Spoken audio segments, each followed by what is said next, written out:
ಭಾರತೀಯ ಯೂಟ್ಯೂಬ್ ಚಾನಲ್ಗೆ ಸ್ವಾಗತ. ಇವತ್ತು ಭಾರತೀಯ ಪರಂಪರೆಯಲ್ಲಿ ನಾನು ಗುರು ಎನ್ನುವ ಮಾತು ಹೇಗೆ ಜನಿಸಿ ಬಂದಿತು ಅದರ ಬಗ್ಗೆ ನಾನು ಮಾತಾಡ್ತಾ ಇದ್ದೀನಿ. ನಾವು ಭಾರತೀಯ ಪರಂಪರೆಯಲ್ಲಿ ಹೇಳ್ಬೇಕಂದ್ರೆ ಗುರುಗೆ ಒಂದು ಮಹತ್ವದ ಒಂದು ಸ್ಥಾನವನ್ನು ಕೊಟ್ಟಿದ್ದೀವಿ ನಾವು.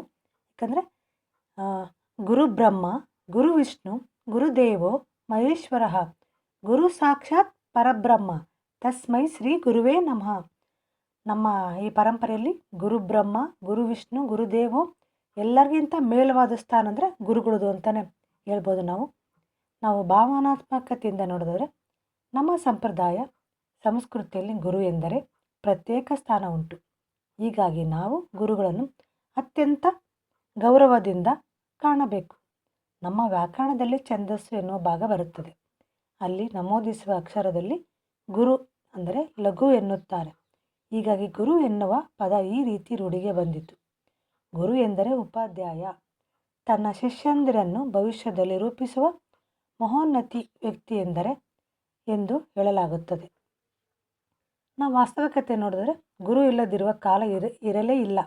ಕಾಲದಿಂದ ಕಾಲಕ್ಕೆ ಗುರುಗಳ ಪರಿವರ್ತನೆ ಸ್ಥಾನಕ್ಕೆ ವ್ಯತ್ಯಾಸ ಗೋಚರಿಸಬಹುದು.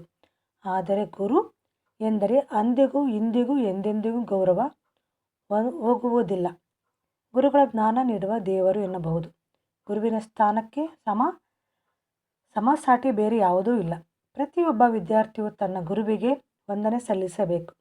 ಗುರುವಂದನಾ ಕಾರ್ಯಕ್ರಮವನ್ನು ಮಾಡುವುದನ್ನು ಗುರುವಿಗೆ ನಾವು ತೋರಿಸುವ ಕೃತಜ್ಞತೆ ಎನ್ನಬಹುದು.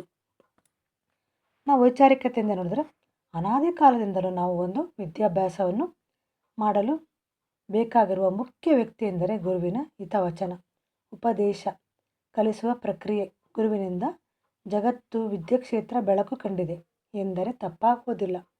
ಗುರು ಇಲ್ಲದೆ ಜೀವನ ಮರಳುಗಾಡು. ಅಂತೆ ಗುರುಗಳಿಂದ ನಾವು ಅವಕಾಶ ದೊರಕಿದ ಕೂಡಲೇ ಬಳಸಿಕೊಂಡು ವಿದ್ಯೆ ಕಲಿಯುವ ಕೆಲಸ ಮಾಡಬೇಕು. ಗುರುವಿನಿಂದ ಸಕಲ ಲೋಕ ಬೆಳಕು ಕಾಣುತ್ತದೆ ಎನ್ನುವ ಮಾತು ಸತ್ಯ ಮತ್ತು ದಿಟ ಮತ್ತು ನಿಜ ಎನ್ನಬಹುದು.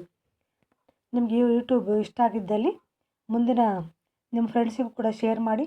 ಮುಂದಿನ ಯೂಟ್ಯೂಬ್ಗೋಸ್ಕರ ಸಬ್ಸ್ಕ್ರೈಬ್ ಮಾಡ್ಕೊಳ್ಳೋದನ್ನು ಮರಿಬೇಡಿ. ಒಂದು ಲೈಕ್ ಕೊಡೋದನ್ನು ಮರಿಬೇಡಿ. ಧನ್ಯವಾದಗಳು.